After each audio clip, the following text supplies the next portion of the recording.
What up, though? This is your boy Cross coming to you from Detroit Dog Chat. Before I get started and let y'all know who's here today, let me give a shout out to the sponsors. Shout out to House of Faith. Shout out to Cross Portable. Now, y'all, the guest I have today is a gentleman that I feel is very knowledgeable about breeding, whelping, and medicine, and several other things. But with further ado, let me introduce y'all to Dogman Rod.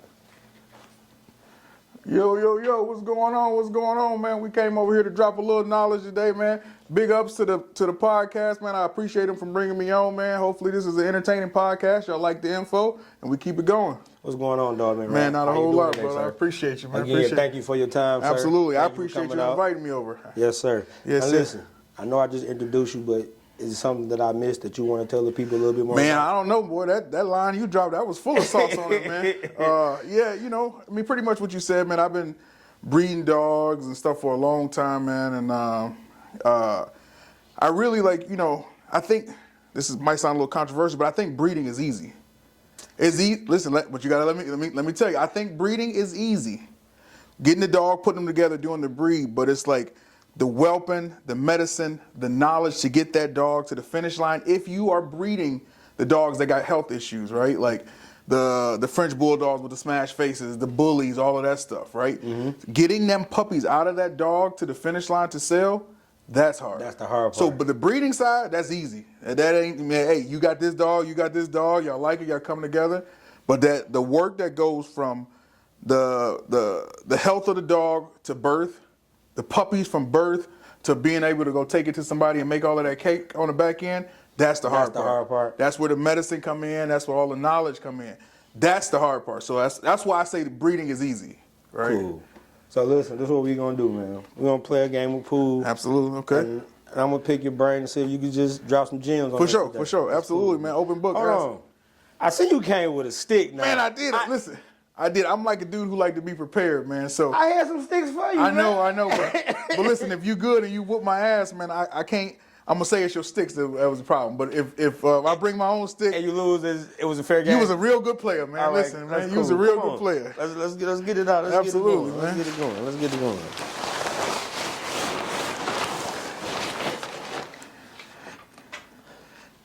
Now you got your own chalk too. I had some chalk. Now let me see where I got some. I had some chalk. I think I got my little case with the chalk in no, there, man. I see. Look, Hey, I come ready, man. I found it already. Whether it man. be the medicine, the dog plan, I come with it, Now man. you want to flip a coin and see who go first, or you? No, man, this is guess, man. You gotta let the guest go Yeah, first. okay, cool. That's cool.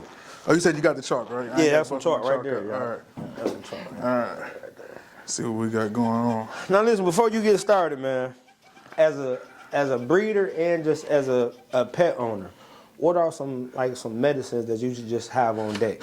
So, Clavamox. So if you got puppies, Clavamox is gonna be your most important supplement to have. Absolutely, man, because it's not if the puppies get sick, it's when they get sick. And sometimes, like when I get a litter, I like to microdose. Okay. Which even if they don't show me any symptoms or any problems, I like to try to hit them with a little bit to try to stay ahead of it. Because a lot of times, if you get to the point where you're treating the dog once they get sick, I mean, you almost already out of the game. You know, so that early prevention and seeing it in Clavamox for the puppies. You should have that on deck. You should keep that on deck. Man, listen. Clavamox is my number one thing that I got that, and then I got some other stuff for the adult dogs. But if you're talking about puppies, Just puppies and adult dogs, just just to have on deck, just like you said, just not just in case, but for sure. I know I got it. Clavamox, Cephalexin. I got some stuff called, Blue Magic, man. It's like an antibiotic concoction. We gonna get to that. That's my secret sauce to that. We gonna get to that. So, man. but what I tell a lot of people, if you're a dog breeder, you know what I mean? It's not if you need it, it's when you need it. And almost to try to get ahead of the curve, man, start buying the medication early enough and having it there. Because, I mean, everybody know, anybody who breed, by the time you get to those vet visits, they tearing your ass up. They tearing you up every time. Yes, Don't sir. let it be an emergency, Ooh-wee. right? That's $3,500 on a call, just emergency. Every time, man. Especially for that C-section. Yeah, absolutely. So it's just like, I mean, even if you got a female that's pregnant and, there's certain medications that you can give to her, certain medications that you can't. So, I mean, even on the male side, if you got a happening stud, man, you need to make sure that he's getting flushed out. He ain't got nothing going on, because you can get stuff that's passing from the males to the females, and that affect the litter, all of that stuff. Again, so we all go back to like the meds and the treatment. So like that's what I'm saying. Breeding is easy. It's just like a lot of people who are getting into this, man, like they don't have the knowledge of breeding, right? They might not have a really good mentor behind them that's kind of educating them. All they just seeing is, man, my man got this hot dog. He got 20,000 for it. He got 10,000, and that's great, man. But people who getting that type of money, man, they put in a lot of work. They're putting a lot of work in For sure, absolutely. Behind the scenes that nobody see, you just see the cash deals that go down. For sure. But let me go ahead and break this up, man. Let me real see. quick. Go ahead. Do your thing. Do your thing. Hey, man, this is 8-bar, ain't it?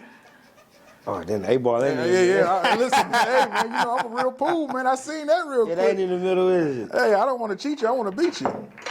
There you go. Man. So, but yeah, man. But Clavamox for sure. You know, you got some amoxicillins and cephalexins and other stuff like that, So- which is all, you know, antibiotic based. So, how often do you feel someone should worm their dog, whether it's heartworms or roundworms? A lot of it's going to depend on how you feed the dog, Okay. right? If you got the dog on raw, I'm probably deworming like once every couple of months, every 3 months. If you got the dog on raw, I'm probably going once a month on it. On for raw? Sure. Yeah. But if I'm going once a month, I'm gonna use like a lower grade, a lower grade dewormer, like Pyrantel. But then like if you got like all the stuff that I have is usually all veterinary grade, right? So it's gonna be really, really quality medications. Okay, now if you could recommend 5 good worm medicines, what would they be? I can't recommend 5, but I you can would just- recommend 2. Okay, that's cool. That's good enough. Let's give somebody a direction. So I'm gonna probably say Pyrantel, and I'm gonna say Drontel. Okay. Drontel is usually gonna be vet grade, and then Pyrantel you can usually get it over the shelf. You can get it off of Amazon. It's pretty good. It's pretty good. pretty good. It's liquid. It's gonna last you a long time. Now, how you feel about? I don't like really saying this word. Before I even want to shoot, might make me miss the P word. I don't really. Parvo? Yes, sir, man. Oh man. I don't like saying Listen, that word. I don't man. mind Parvo. Parvo ain't that big of a deal. I'm gonna tell you how you beat Parvo. That's what I want to get to. Yeah. So I'm not afraid of Parvo.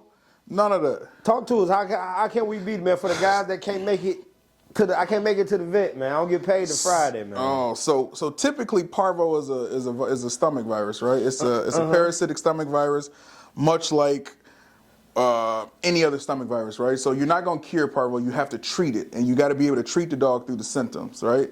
So that's gonna come with a bunch of. It depends on how bad of a condition the dog is and if it has Parvo. But a lot of times it's gonna be, certain medications. I got my Blue Magic. Listen, I brought a bottle here. We can show people. Yes, sir. Let's break it I'm down. gonna Come tell on. you, it'll be tragic to lose a dog if you ain't got no Blue Magic. Man. We was gonna Listen. get to that. Let's show that. Let's show this. Yeah. So this right here, you can hit me up.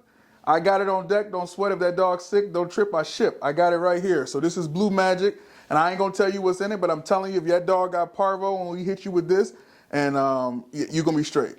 You're gonna be straight. So we got it on deck, but typically, like you have to treat the dog, the symptoms all the way through, which is a lot of fluids.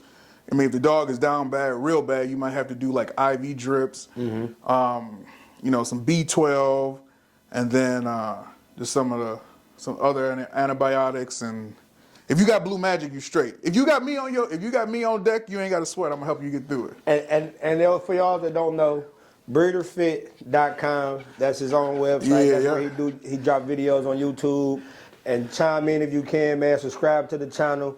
He drop a lot of gems on there, man. I watch videos more than you think I do, man. Man, so listen, I've been breeding for a long time, man, and what got me into the meds and all of that stuff is problems, right? Mm-hmm. So I've probably been through every problem that you can remotely think of, from whelping, from breeding my own dogs, from people calling me with their problems, and then don't get it twisted, man. Like, I don't know everything. But I got like some people that I can call, man, that are great breeders that love me and support. And it don't matter what time I call them, they gonna answer. And so having like a support system like that is key. For sure. It's key. For sure. So it allows me to navigate through a lot of problems that you're gonna have with dogs. So we talked about whelping. So like as a breeder, what are some things that I should have when I'm on deck when I'm whipping a puppy? So you A got litter. it's different levels. Like if you got a couple dollars, we can point you in a direction where you can get all the best stuff. But if you brand new and you just trying to get through it, man, you can really whelp successfully with like like one of those little kiddie swimming pools, a heat lamp, some old towels, things like that, right? A lot of monitoring. But like if you got a couple more dollars, man, you can get an incubator, especially if you're dealing with stuff like Frenchies, English bulldogs, the exotic bullies, man, because they already have breathing issues, right? So if you think about it, let's just break it down. Forget about the dogs. If you have a baby, as soon as it's born, they take it and they usually put it in an incubator. If the baby has issues, they got it in a NICU. They got all of that stuff that's going on to it, right? So what makes you think that like those types of things wouldn't be like sufficient for dogs? If you ever get it, so, and here's another thing. This is another thing that got me into the meds. When you go to the vet and they don't really explain a whole lot to you, or when they do it so quick that you damn near feel ignorant. You can't understand it, can't Man, grasp it that fast. They in there real quick, boom, bang, pow, and they out, right? So my thing was like I hate feeling stupid or not understanding about stuff. So I'm like, you know what? I'm gonna investigate and figure it all out. But just being able to have that knowledge and the understanding of it, bro, that's gonna be key to it. So like with the whelping side of things, having the right tools is key. Incubators are a must, but then you got some real cheap ones, man, that'll cook a puppy, and then you got, you know what I'm saying? So you got to understand all of that. What's going on? So all right, so cool. So now when it comes down to breeding, right? How many different styles of breeding is there? Like what do you mean? How many different styles? Like TCI. Oh, okay. So let's break that down. So you got. But how many different styles are there first? I think there's 4 styles of breeding. Okay. Okay. So you got the original natural tie, Yeah. right? So like typically if you're breeding Frenchies, English bulldogs, a lot of them can't naturally tie successfully, right? Easy. Now they can if you give them enough time, but typically what may happen is the dog might have a heart attack because they're trying to mount. They already got breathing issues and stuff like that, right? And then as they're pumping, they're losing micro semen. Right, that's the sperm. That's the best part, right? So most people tend to do like if you're not gonna do a natural tie, the next step after that is an AI, an artificial insemination. Cool. Where we go ahead and extract the semen from the male and then artificially inseminate it into the female, which like based off of through syringes and rods. What's the next? The third way is called the TCI, which is the transcervical insemination. It's basically like an AI on steroids. So now we're using a monitor to be able to go into the dog with lights and stuff to see where the cervix is at. And then we're taking a longer rod to try to see if we can implant the semen directly into the female cervix. And what's the last one? And the fourth one is going to be the surgical, right? That's when that's going to be done by a vet. That's when the dog is going to get cut open and the semen is going to be, inserted directly into the fallopian tubes. Okay. What about how you feel And about each one of them have their own risk. Cool. So, it just depends on like, I know you're about to get it, but it just depends on like how high level of a breeding it is, like what grade of semen are you using, you know what I mean? Like what issues this female may have. I mean, like all of those different situations. So that's like saying when like you breed your dog and the female don't take it, and some people be quick to say it was the male. Oh man, listen, bro, listen. Man, I could talk to you about that for hours, bro. Take a shot for me one time. Oh yeah, I thought it was back on you. No, I ain't know it switched over to me yet. It's switched to you. So it just depends, man. Like, so if you got some high level semen, right? So you got somebody shipping you high level semen from off a real powerful dog. A lot of times, man, you're not getting that much semen out of the dog, right? Because if you got a high power stud, he only sending you 1 or 2 cc's, right? Exactly. And so 1 or 2 cc's on a high-powered dog is going to be just good enough for a surgical or a TCI. It's going to be just good enough for a surgical or TCI. So I would typically go that route with that if it's really high-powered semen. So what about tube feeding? How you feel about tube feeding? So if you know what you're doing, it can be a great tool. If you don't, you can kill a dog in 30 seconds. Right. So when you tube feeding, what are some things that you should have? So typically when you're tube feeding, you want to make sure you got like a nose sucker to be able to suck out the dog's nose and his mouth. You want to make sure that you have an actual proper tube you want to make sure that you got a proper tube for the dog size that you're doing. You measure it out, right? And you want to make sure you got patience and time when you're doing it, man. Tube feeding, you can get enough nutrients into the dog very, very quickly, but you can also create an issue where you can make the dog aspirate, right? If you don't get it in there just right. Okay. So those are some issues with that. I like tube feeding myself because if you whelping, sometimes I don't have all the time to sit there. And it depends on like the size of the litter. You got 8 puppies, man. It's gonna be hard to make sure you get enough nutrients into 8 puppies off of a female. Right. So like I might supplement, do a little tube feeding and let them feed off of mom a little bit. And then switch to puppies. And then switch to puppies. Yep, yep. So, See if we can get I wanted to ask you again. Oh, when you're tube feeding, right? Yep. How you determine how much food that you gonna give a pup? So typically you're weighing a puppy. So here's another thing when you're tube feeding, man, or feeding at any point, you want to make sure you got a scale which you should be weighing the puppy to ensure that it's getting the proper amount of ounces of milk every time that you're feeding. Or if you don't have that, you can usually look like once a puppy is full, their stomach is going to plump out. You can kind of get it from there, but I like to weigh them just to ensure that they're taking on. Just to make sure they're taking on enough weight and enough milk each time. Okay. Now, before you tube feed the puppy, right? Yep. Should the puppy be at a certain temperature? Yeah. Technically, I mean, you're wanting that puppy at like 99 to 100 degrees. Typically, you want them warm enough so that their digestive system can go ahead and digest the milk. I mean, but assuming that you're taking a puppy. Now, this is me assuming that the puppies are in a heated area right before you feed them. That wouldn't be an issue. But I mean, because typically, I mean, most time when people are feeding, they either pulling them out of an incubator or a heated area. Mm-hmm. Some people like to use heating pads. I don't. I'm huge on a heating lamp in a big enough area because if you watch puppies are smart, man. They'll crawl to where the heat is at. If it gets too hot, they'll crawl out. Unless there's too many barriers for it to get out. Yep, and then I'll use like a temperature light to ensure like the area that's warm enough is warm enough. Mm-hmm. Man, you ain't leave me a whole lot here. See if we can just get that ball out the way a little bit. But yeah, you definitely want to make sure that that puppy is warm, and if you ain't got a heat lamp, it should at least be warm to the touch. Go ahead, take the puppy, stick the stomach of it on your face or your hand so you can feel that the dog is warm enough. Now listen, man, when I told several people that I had you coming on the dog show, right? Yeah. You know what everybody said? What's that? That's my go-to guy. Man, listen. Yeah, I try to be a beacon of information for people, man, but not everybody see it that way.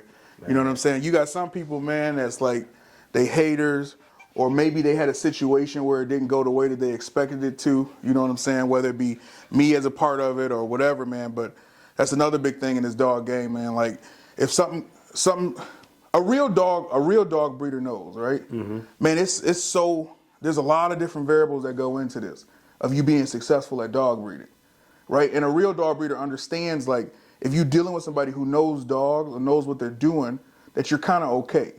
But like you get a lot of novice dog breeders, man, who don't understand. All they hear about is the money that they were supposed to make, not understanding that you got to get that dog from point A to point B. And there's a lot of things that go into there. You can get a dog to 3 weeks, right? Mm-hmm. 3.5 weeks where you're starting to wean them, and then you can still have an issue there. I mean, you got other conditions like other stomach viruses that they get. God, I'm drawing a blank right now as I'm Coccidiosis. Coccidia, so, yeah. Giardia. That's a lot with the Frenchies, man. They love eating that poop, man. And coccidia is like it give you the same symptoms like as parvo. Yes, sir. Yes, sir. Yes, sir. That blue magic gonna get you together, man. That blue magic gonna get you. Now you brought some other things with you. Typically, no. I'm gonna be honest. I'm probably not gonna treat Coccidia or Giardia with blue magic. Okay. It's gonna depend on the age of the dog, but I'm probably gonna go to like an amoxicillin or something like maybe a Clavamox or something a little stronger of an antibiotic. Now you brought some other things with you, man. You want to explain to us what you brought with you, man? Besides the blue magic, I see you got. Well, listen, I got flush kits, right? I sell them for $79.99. If that dog's sick, don't trip, I ship. Listen, I don't care where you at, I can get it to you, man. And this is gonna have everything that you need in there to flush that dog out. And we're gonna talk about what's so important with a flush here in a second. I got all the different, meds and other, things that you may possibly need if your dog is sick. All you gotta do is call me and I can probably get you together. So like, if you want to talk, you want to go into talking about the flush kit? Yeah. Man. So what can you, when can you use the flush kit, or when should you use the flush kit? So the flush kit. So let's just break the whole flush kit down. Right. So typically, if you got a Frenchie, English Bulldog, any of those, actually any of the breeds, when they come in the heat, their vagina swells up, right? So technically, usually it's a very tight space where a lot of dirt and stuff isn't going to pass through there. But if you watch when a female pees, a lot of times her vagina is damn near dropping into the dirt. Yep. And that's where she's going to be able to start picking up vaginal tract infections, mild infections where it really doesn't render very much, where you can see visually. But when you got a female that's in heat, she's swollen, so she's more susceptible to getting those types of bacteria and viruses. So let's just say like she has like a urinary tract infection, right? Happens a ton. UTI, urinary tract infection, happens a ton, and you try to go ahead and breed that dog, right? I mean, that UTI can create an infection that'll kill the pregnancy. A UTI in a woman can kill a baby in a woman. So typically with the flush kit, I usually like to start day one, day two of her bleeding. Because you're gonna flush her for about 5 days. You know what I mean? Usually I start off with some shots, and then I got some pills that we walk her down with. So we start to bring down the amount of antibiotics that she's taking to a lower grade. So by the time we get ready to breed her, if a female starts bleeding at day 1, you're probably not bleeding her to day 10, day 11.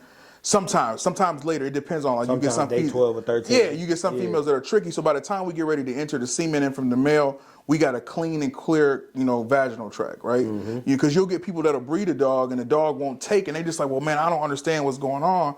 But this is like real breeder shit here. Real breeders know that you pre-flushing that dog, starting to give the dog certain vitamins and things like that to make their system prime for a pregnancy. So that's what comes in a flush kit. Everything that you need to go ahead and flush her out. And if you're not comfortable with that, you could call me. And if you local, I can do it for you. So if a person wanted to find you or get in contact with you about further information or further just things about what you offer, how can they find you? They can look me up on Instagram. Oh, Dogman Rod, DOGMANROD. You'll see my face up there. Just hit me up.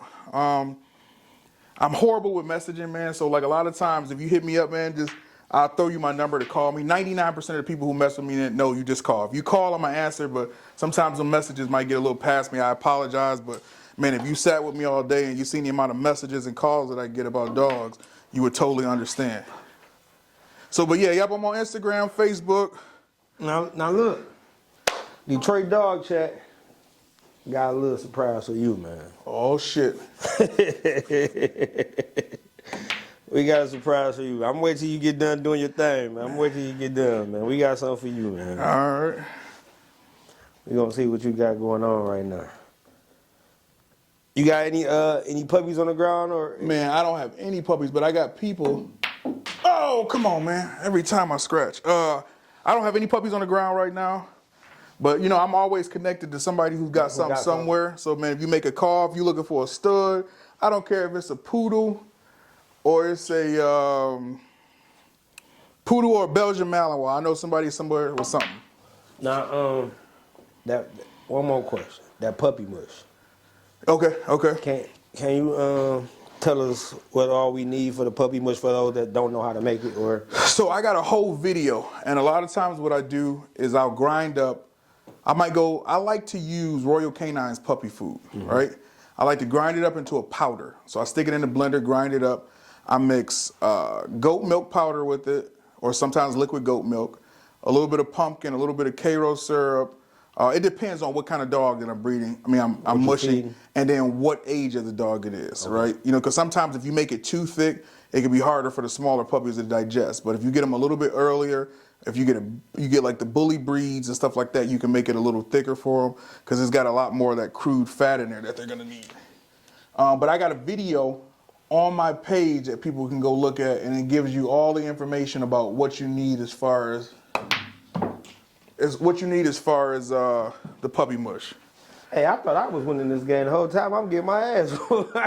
I really thought that I was. Hey, man, listen, shit. I missed a couple shots. I had to heat up on him, man. I see. I said, it has been a minute since I You played. going off the wall? Yeah, I'm going to go off the wall into this corner. Oh, I'm glad you missed. Yeah, it's all Now, right, look, man. I'm going to show you what Detroit Dog Chat got for you, man. All right.